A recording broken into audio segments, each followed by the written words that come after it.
BJP की केंद्र सरकार से इस देश के समूचे अनुसूचित जाति व अनुसूचित जनजाति समाज की ओर से ये अनुरोध किया कि वर्तमान में चल रहे संसद सत्र में ही संविधान में संशोधन करके व कानून बनाते हुए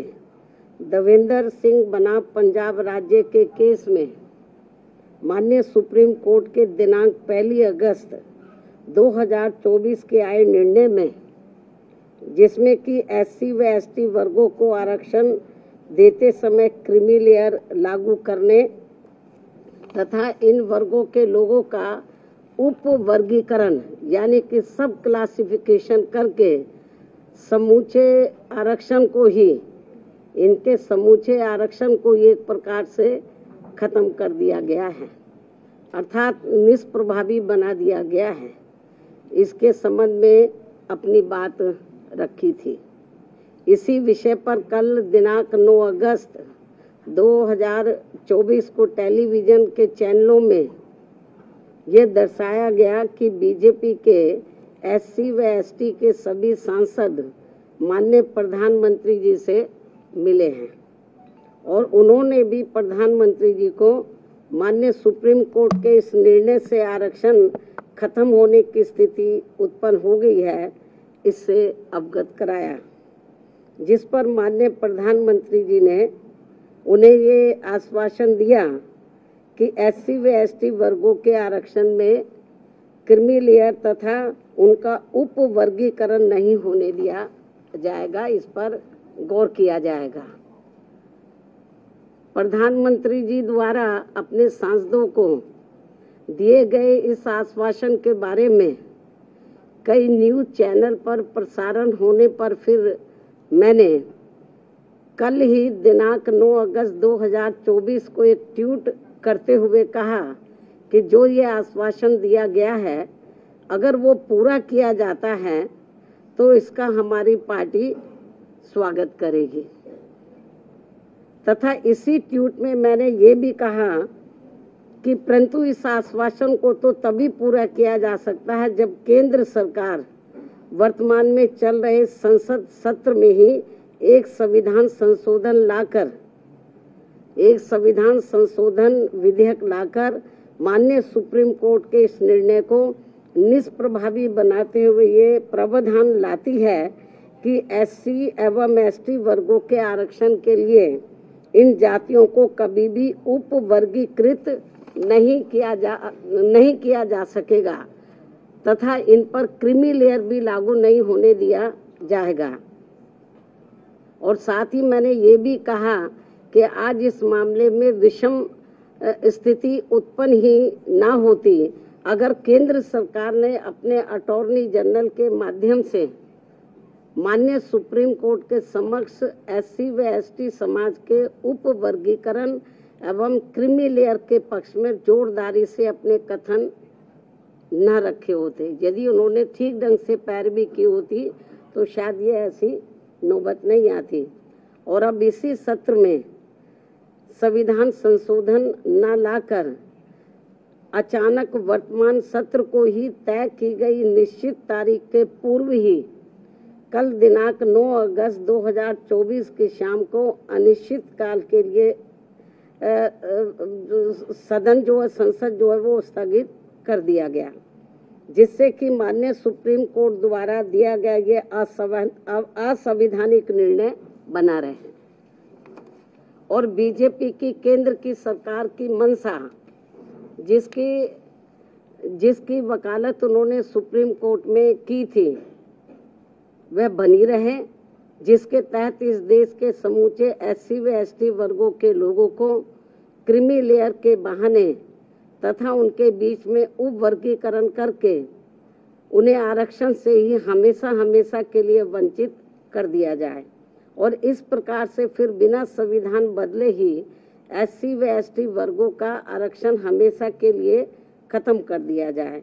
एक और वर्तमान संसद सत्र को निश्चित तिथि से पूर्व ही समाप्त करना और दूसरी तरफ माननीय प्रधानमंत्री जी का ये हवाई आश्वासन देना कि माननीय सुप्रीम कोर्ट के इस निर्णय को नहीं लागू किया जाएगा और फिर इस मामले में कोई भी कदम ना उठाना तथा कोई भी कार्रवाई आदि न करना, ये स्पष्ट रूप से दर्शाता है कि या तो माननीय प्रधानमंत्री जी द्वारा इस तरह का कोई आश्वासन अपने SC ST वर्गों के सांसदों को दिया ही नहीं गया है, या फिर ऐसा आश्वासन केवल इन वर्गों के लोगों को भ्रमित व गुमराह करने के लिए ही दिया गया है और इसीलिए अभी तक आधिकारिक तौर से माननीय प्रधानमंत्री जी द्वारा प्रेस के माध्यम से या अपने कुछ सरकारी ट्वीट के माध्यम से इस आश्वासन की कोई पुष्टि नहीं की गई है। केवल आश्वासन दिया जब वो MP लोग मिले हैं, लेकिन अलग से कोई सरकारी तौर पर उन्होंने ना कोई प्रेस के द्वारा इस संबंध में बताया, ना कोई उन्होंने अपना कोई ट्वीट जारी किया सरकारी तौर पे, जैसे वो करते रहते हैं। इन सब कारणों से आज इस देश में SC व ST वर्गों के रह रहे लगभग 40 करोड़ से ज्यादा लोग पूर्व में कांग्रेस की रही सरकार की तरह ही वर्तमान BJP की केंद्र की सरकार के द्वारा भी अपने आप को काफी ठगा सा महसूस कर रहे हैं, जिनको कि यहाँ वर्षों से छुआछूत एवं अनेकों अन्य शोषण व उत्पीड़न आदि सहने पड़े हैं और जो आज भी सहने पड़ रहे हैं, जिसकी वजह से ये लोग आज भी सामाजिक एवं आर्थिक तौर से पिछड़े हुए हैं, जिन्हें ये आरक्षण दिलाने का कार्य परम पूज्य बाबा साहब डॉक्टर भीमराव अंबेडकर द्वारा कांग्रेस पार्टी के भी विरोध के बावजूद अपने अथक प्रयासों से दिलाया गया है, जबकि केंद्र की सरकारों ने इस आरक्षण को खत्म करने के लिए समय समय पर लगातार अनेकों प्रयत्न किए हैं, जैसे कि सरकारी नौकरियों को खत्म करके कॉन्ट्रैक्ट के माध्यम से कार्य कराना, जिनमें उनके द्वारा नियुक्त कर्मचारियों पर कोई आरक्षण लागू नहीं होता है।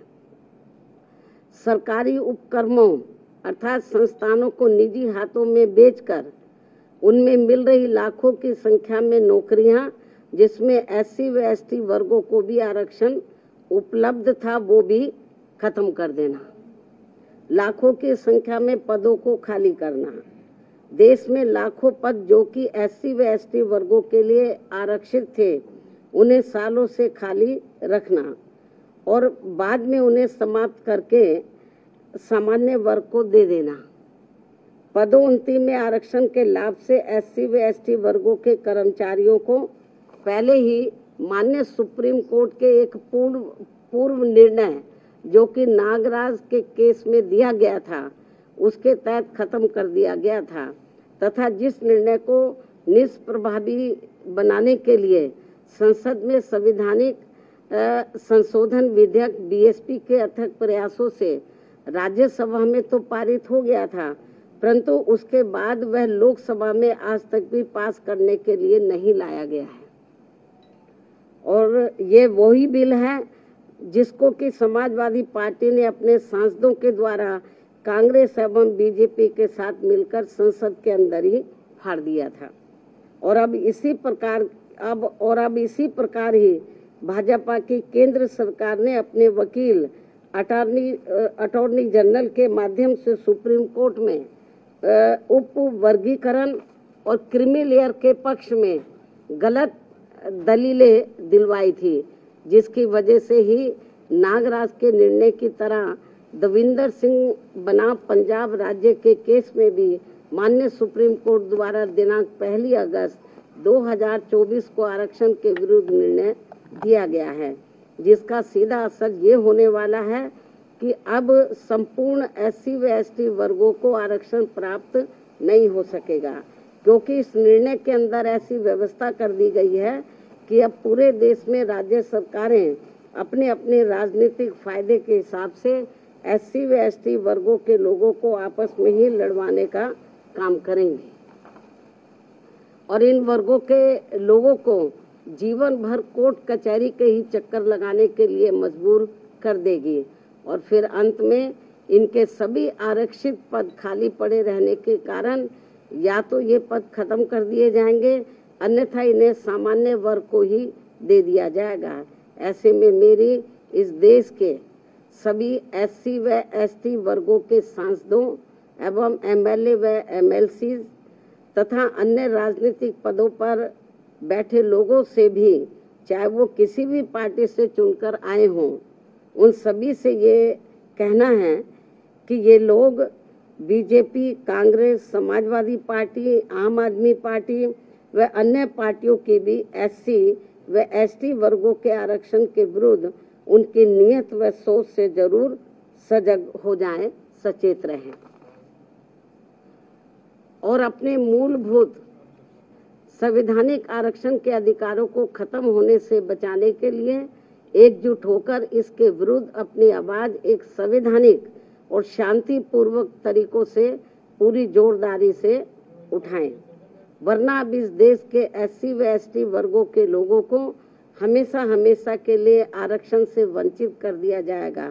फिर वो चाहे नौकरियों में आरक्षण हो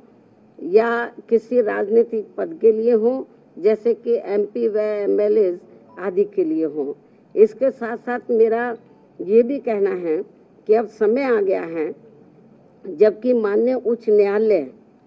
एवं उच्चतम न्यायालय आदि की नियुक्तियों में भी SC व ST वर्गों के लिए पद आरक्षित किया जाए, जिससे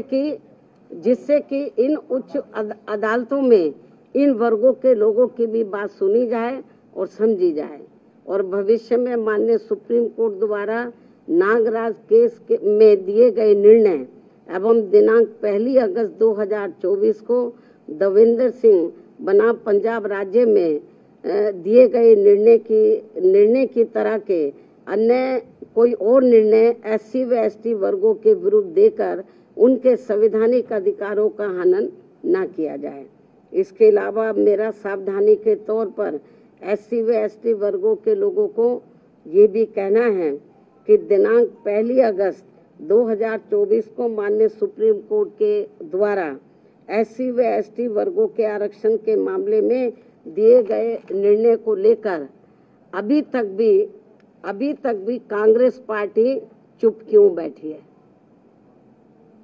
अभी तक भी कांग्रेस पार्टी चुप क्यों बैठी है? इन वर्गों को ये भी सोचने की बात है। इस पार्टी के बारे में इन वर्गों को ये भी सोचने की बात है। इसके साथ ही जहां जहां इस पार्टी की यानी कि कांग्रेस पार्टी की अपनी राज्य सरकारें हैं, तो वहां ये पार्टी अभी तक भी अपनी स्थिति क्यों नहीं स्पष्ट कर पा रही है? अर्थात वहां भी ये पार्टी चुप क्यों बैठी है? या फिर ये कहे कि हम इस निर्णय को यानी कि कांग्रेस पार्टी इस निर्णय को ही मानते हैं और इस पर ही अमल करते हैं जो अभी 1 अगस्त 2024 को माननीय सुप्रीम कोर्ट ने दिया है। इसके साथ साथ आम आदमी पार्टी, जिनकी पंजाब व दिल्ली में भी इनकी अपनी सरकार है, ये पार्टी भी इस मामले में अपनी स्थिति स्पष्ट करे कि ये पार्टी इस निर्णय को वहां लागू करेगी या नहीं। इस प्रकार इन पार्टियों की भी इस दोगली नीति से SC व ST वर्गों के लोग जरूर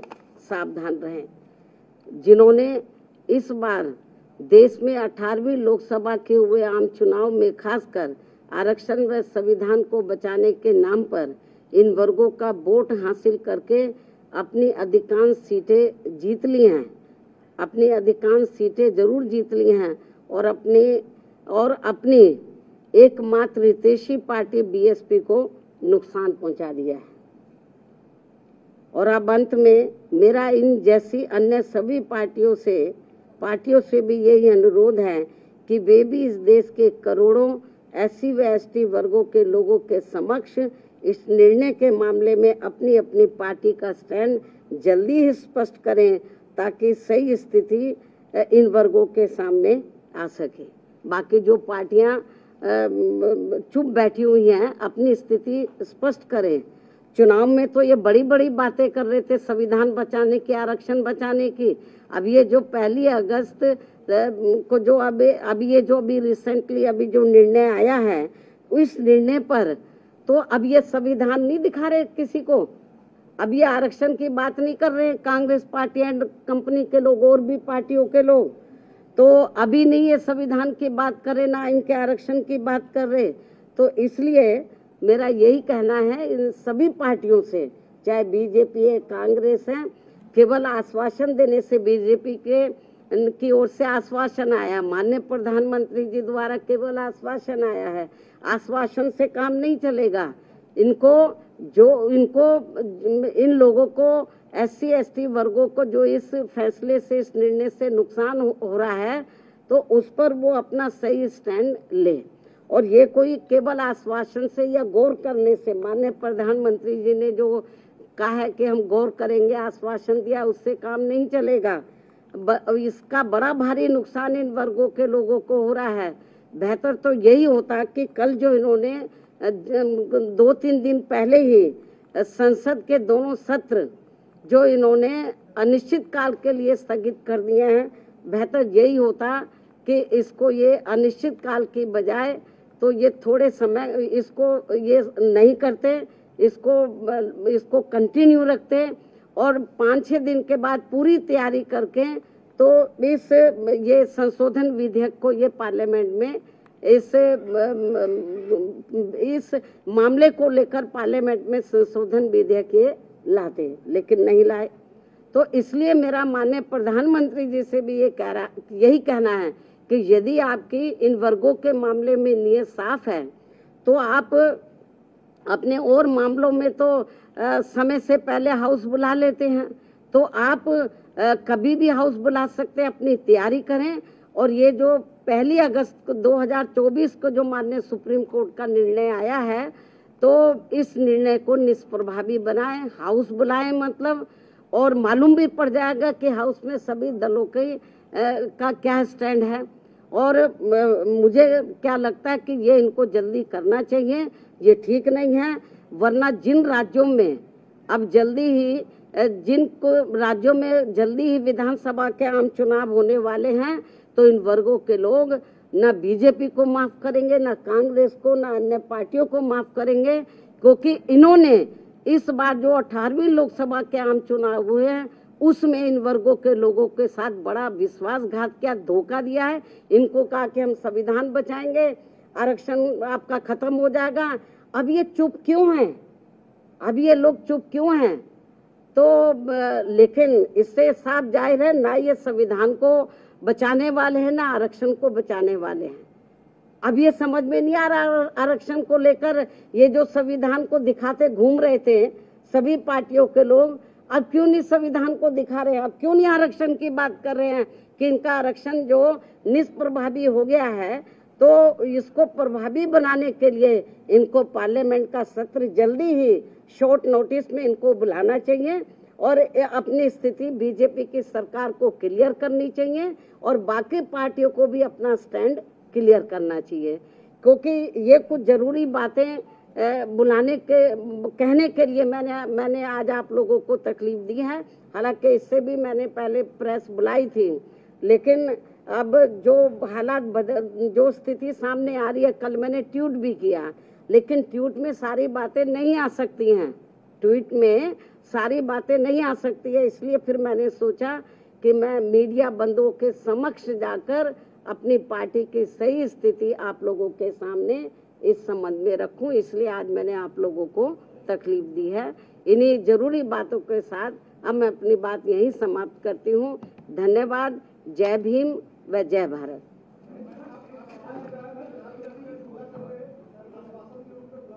इसका जवाब मैंने दे दिया है।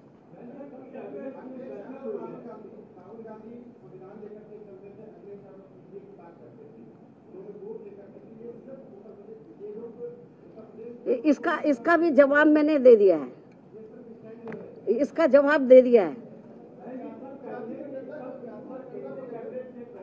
जाति जनगणना को लेकर हमने एक बार नहीं अनेकों बार कहा है कि केंद्र की सरकार की ये जिम्मेवारी बनती है, काफी बहुत पहले राष्ट्रीय जातीय जनगणना हुई थी देश में, लेकिन बरसों बीत गए हैं। अब केंद्र की सरकार की जिम्मेवारी बनती है ये मामला राज्यों के ऊपर ना छोड़कर केंद्र की सरकार अपनी जिम्मेवारी समझे और इसकी राष्ट्रीय स्तर पर जातीय जनगणना होनी चाहिए।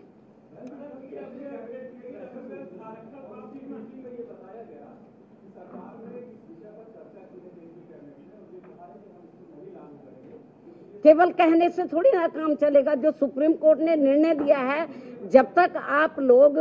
पार्लियामेंट का सत्र जल्दी नहीं बुलाएंगे और इसके ऊपर संशोधन विधेयक नहीं लाएंगे, उसको पास नहीं कराएंगे,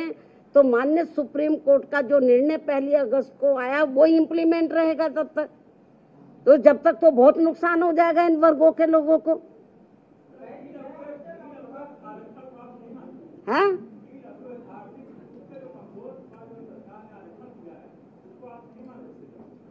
ये मामला SC ST वर्गों से संबंधित है, इससे संबंधित सवाल पूछिए आप।